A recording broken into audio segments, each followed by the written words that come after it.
Première épître de Paul aux Corinthiens, chapitre 3. Pour moi, frères, ce n'est pas comme à des hommes spirituels que j'ai pu vous parler, mais comme à des hommes charnels, comme à des enfants en Christ. Je vous ai donné du lait, non de la nourriture solide, car vous ne pouviez pas la supporter, et vous ne le pouvez pas même à présent, parce que vous êtes encore charnels.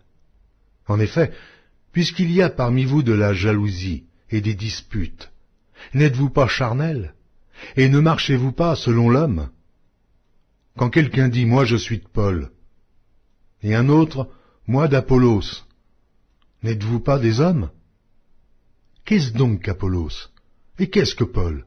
Des serviteurs, par le moyen desquels vous avez cru, selon que le Seigneur l'a donné à chacun.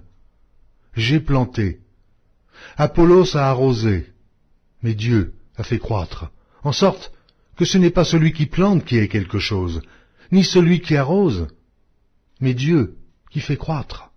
Celui qui plante et celui qui arrose sont égaux, et chacun recevra sa propre récompense, selon son propre travail.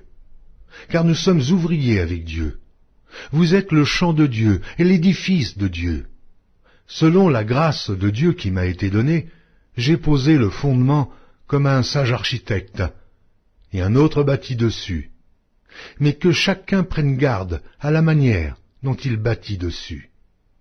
Car personne ne peut poser un autre fondement que celui qui a été posé, savoir Jésus-Christ.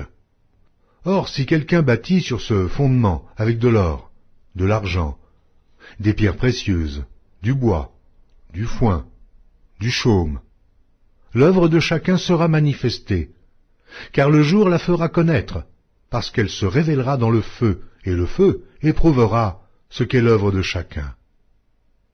Si l'œuvre bâtie par quelqu'un sur le fondement subsiste, il recevra une récompense. Si l'œuvre de quelqu'un est consumée, il perdra sa récompense. Pour lui, il sera sauvé, mais comme au travers du feu.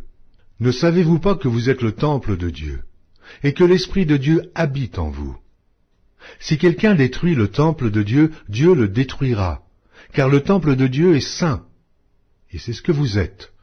Que nul ne s'abuse lui-même. Si quelqu'un parmi vous pense être sage selon ce siècle, qu'il devienne fou, afin de devenir sage. Car la sagesse de ce monde est une folie devant Dieu. Aussi est-il écrit, « Il prend les sages dans leur ruse. » Et encore, « Le Seigneur connaît les pensées des sages. Il sait qu'elles sont vaines. » Que personne donc ne mette sa gloire dans des hommes, car tout est à vous.